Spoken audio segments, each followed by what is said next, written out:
I'm joined today, as ever, of course, by the magnificent Adam Holz. Hello, Adam. Oh, please tell my family. You know, I hope they're watching. Hope they're watching. That sort of a role comes with a humility that just spills out. I have the Yes, same problem. yes. I know, right? Prophets honor in their own home. Probably not. Probably not. Absolutely. Right. We look at films and movies and music and games and books and all manner of things as a result of your work with Plugged In. And I like to do this every Yeah. so often. Just remind us, what is it that Plugged In actually does? So we review all things related to pop culture. Now, pop culture is pretty big. We don't do every single thing, but we have a bunch of categories. We're probably best known for our movie reviews. We do movies, music, TV, video games, books, YouTube channels, technology tutorials.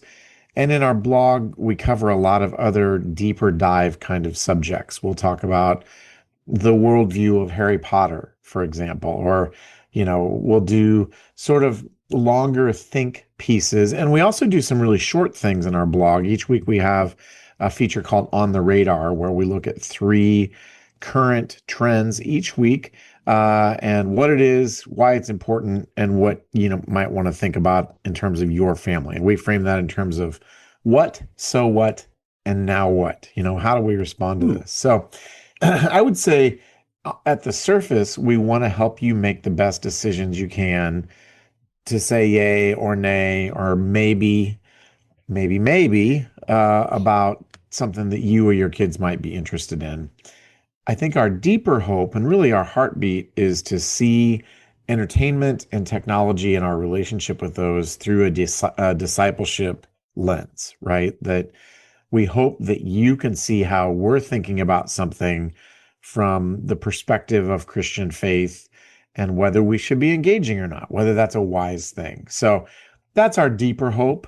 We also, I should say, have a book out that we released about a year and a half ago called Becoming a Screen Savvy Family that walks through both some of the philosophical questions and the practical nuts and bolts of, you know, what do I do with my kid being on his screen all the time? Right. So that is what we are all about. Thank you for asking, Andy.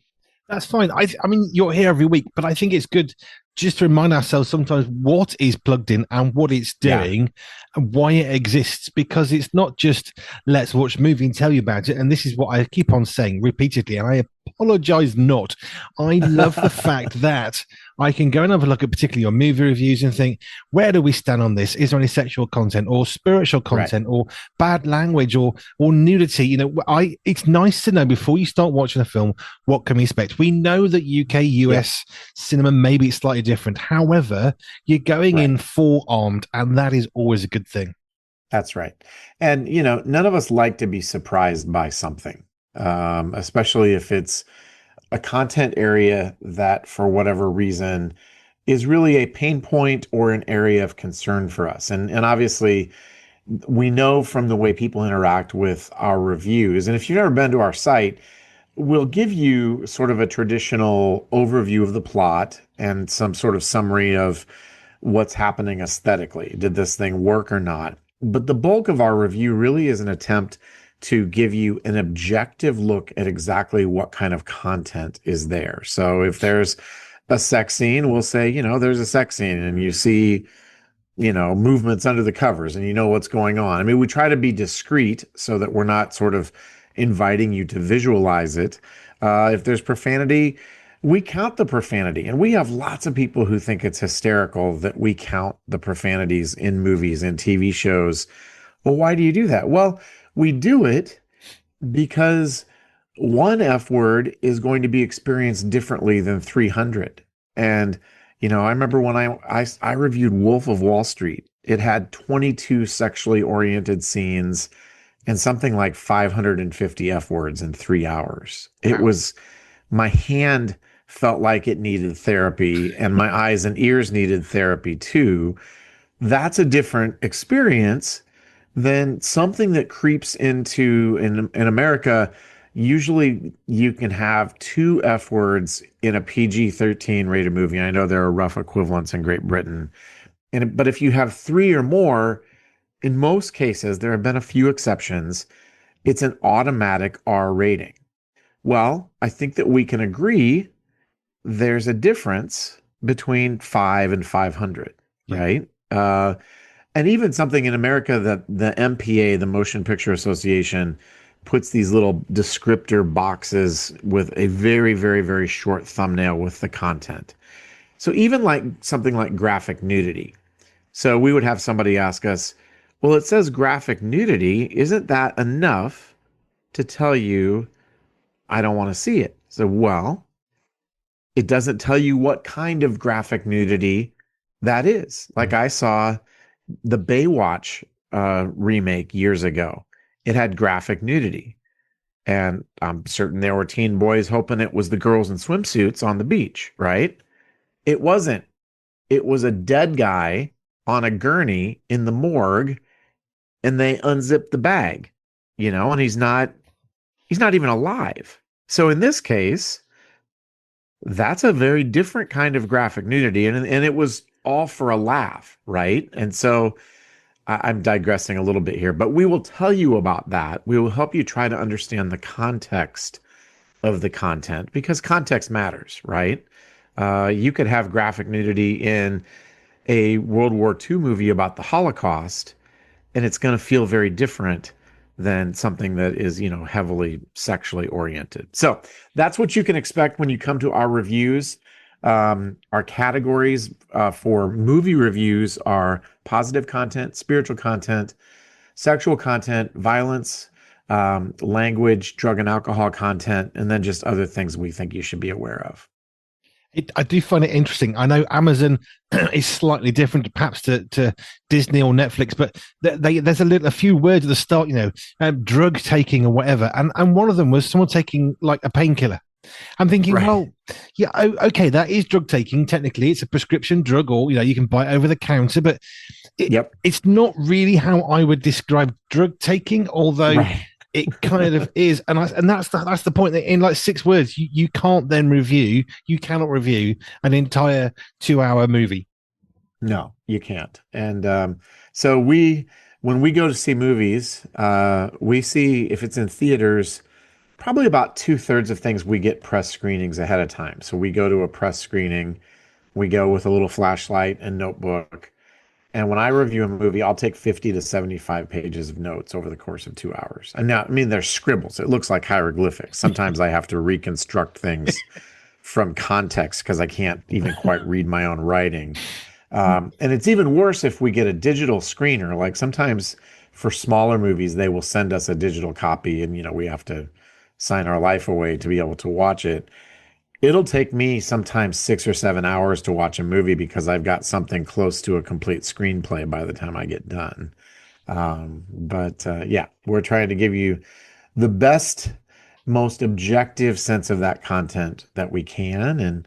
And sometimes there are judgment calls to be made. It's like, well, what did they intend by this? And so usually we will try to couch things in that kind of language. We see this, we're not sure what they were intending. It's easier to report what we see than it is to try to determine the intent sometimes. And sometimes you can piece it together from context. Cool. Well, that's plugged in websites, which is amazing. Let's just, I think we'll get one in at least tonight. Just give us one of the things that you've reviewed recently. So we have a new movie out this week called Regretting You. And this is a movie. It's a YA movie. YA stands for young adult. And they tend to be dripping with drama and romance. This one is no exception. It is from a novel by Colleen Hoover, who wrote the novel It Ends With Us, which was a big controversial movie last year. So this one focuses on a mom and a daughter. Morgan Grant is the mom, Clara is the daughter. They have recently lost Morgan's husband and Morgan's sister in a tragic car accident. And as Morgan kind of digs into it, it becomes apparent that her husband and her sister had been having an affair. And as you can imagine, bad enough to lose your husband and your sister, but when you find out they were sharing a hotel together right before they died in a car accident, it's even worse. And she tries to keep this information from her 17-year-old daughter, Clara, perhaps out of some noble reasons just to protect her.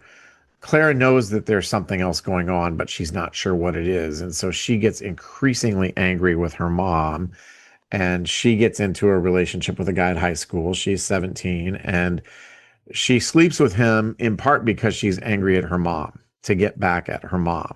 And there is a lot going on in this movie in terms of that sort of content. It's PG-13.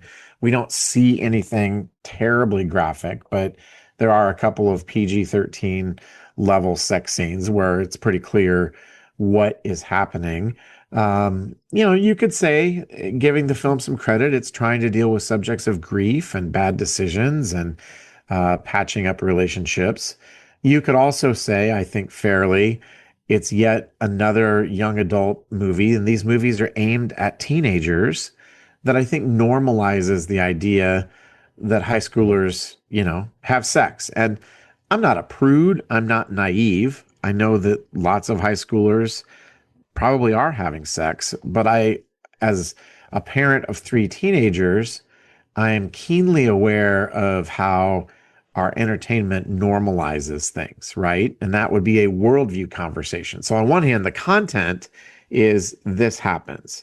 I think digging deeper, the worldview is here we get a story that suggests this is just normal behavior. And in some ways, I'm more concerned for my kids with the worldview portion of that equation than I am maybe with the specific images on screen, which were not super explicit. So we do a great job unpacking that in our review. Brett Eckleberry was our reviewer on this particular film, and I think he does a fine job of exploring some of those themes. But kids are drawn, and young girls are drawn to romance, right? They're drawn to drama. They're drawn to these sorts of stories. And I get that, but I do think this is a place where parental guidance, to, coin that phrase, is really important, Andy. Yeah, I totally agree. It's this is why we have Plugged In, and it's important to have these conversations. And normalizing stuff is one of those things that I do personally struggle with. Like, what, whether you think this is okay or not, can you please not tell me that this is okay? Can you let me make the decision on that for my own self? Because there's an awful lot that going around, whether it's in the news or movies or music, and it's making things okay. And if you don't agree with this, then what's wrong with you? Well, actually nothing. I just have a different opinion, and you know what? That's okay. And that's definitely a cultural thing across all sorts of situations. I'll mention the news. We're talking about movies here. It could be music, books, doesn't really matter. But it's that attitude of, well, this is right. Of course it is. Just get over it and be okay with that. But you know what? Sometimes not. Right. Sometimes not. And in fact, I would say, it used to be with the subject of sexuality, parents would sort of sweat having the talk, right? You're going to have the birds and bees talk, and you're going to let them know how it all is. And you check that box, glad that's over. I think we need to be having the conversation, because our culture is having an ongoing conversation about sexuality that shows up all over entertainment, and it's all over the things that our kids are consuming. It's like, okay, look, the culture is having this conversation. If we are not helping to guide our kids and help them to think, what does it mean to have a biblical perspective on sexuality and this good thing that God has created, they're going to be shaped and squeezed into the world's mold in terms of thinking about it. So you could take the opposite tack and say, here's a great opportunity to watch a movie that, deals with this subject and really have a conversation about it with your kids. So a couple different ways you can go on this one. Thank you, Adam. I have to leave it there. But as ever, it's really good to meet you online, hear you talking about what Plugged In do and the way that you assess movies, books, and so on. Just remind us of the website so people can find out all about this. Yeah, it's pluggedin.com, and we are a ministry of Focus on the Family. Adam, thank you, as ever. You bet. Thanks, Andy. Rated 5 stars by Sorted Magazine's film critic Pure 247 takes you behind the scenes of the birth of a global Christian radio station. Andy B will have you laughing and crying as you discover what it takes to create ministry that matters in this inspiring tale of perseverance, honesty, and vulnerability. Buckle up and get ready for a story that's uplifting as it is entertaining. Behind the microphone, they face bankruptcy, eviction, and 2 life-changing surgeries. Can they make it? Will they make it? Get your copy of this life-changing book today. Pure 247 is available now on Amazon. Andy B is best described as a man after God's own heart, who insists that God's vision and resourcing trump all handicaps.